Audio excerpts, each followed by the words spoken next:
Bradford Kings football club তাদের players, কার্যকরী পরিষদ, স্পন্সর ও শুভান্যুধ্যায়ীদের নিয়ে ব্র্যাডফোর্ডের স্থানীয় একটি হলে আয়োজন করে champions celebration event.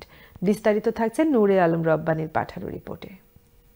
Bradford Kings football club Bradford শহরের অত্যন্ত জনপ্রিয় একটি ফুটবল ক্লাব। অনেক উদ্যমী তরুণরা এই টিমের খেলায় অংশগ্রহণ করে বিভিন্ন টুর্নামেন্টে জয়লাভ করে। গত বছরে বিভিন্ন শহরে বিভিন্ন টুর্নামেন্টে বিভিন্ন টিমের সাথে খেলায় অংশগ্রহণ করে সফলতা অর্জন করায় ক্লাবটি তাদের ব্যবস্থাপনা পরিষদ, খেলোয়াড়, স্পন্সর ও শুভানুধ্যায়ীদের নিয়ে চ্যাম্পিয়ন্স সেলিব্রেশন ইভেন্ট আয়োজন করে ব্র্যাডফোর্ডের স্থানীয় একটি হলে। Today we've come to the victory celebrations of Bradford Kings.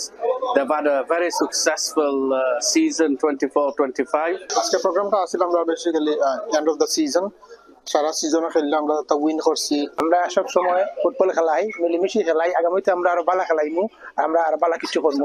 Sports presenter MC Jamal জেবিয়ের পরিচালনায় অনুষ্ঠিত অনুষ্ঠানে সভাপতিত্ব করেন ক্লাবের সভাপতি হাসিব আলী, ক্লাব সেক্রেটারি আবু তাহের ও ম্যানেজার আব্দুল হাসিন উপস্থিত সকলের সামনে তাদের বিগত দিনগুলোর বিভিন্ন সফলতা তুলে ধরেন।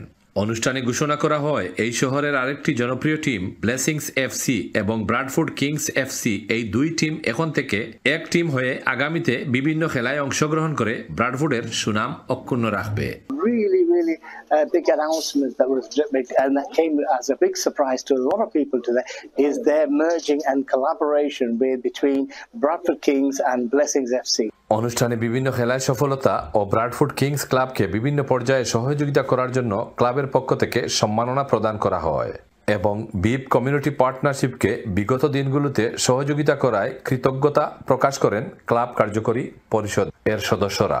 নূরে Alam Rabbani, channel S news, Bradford.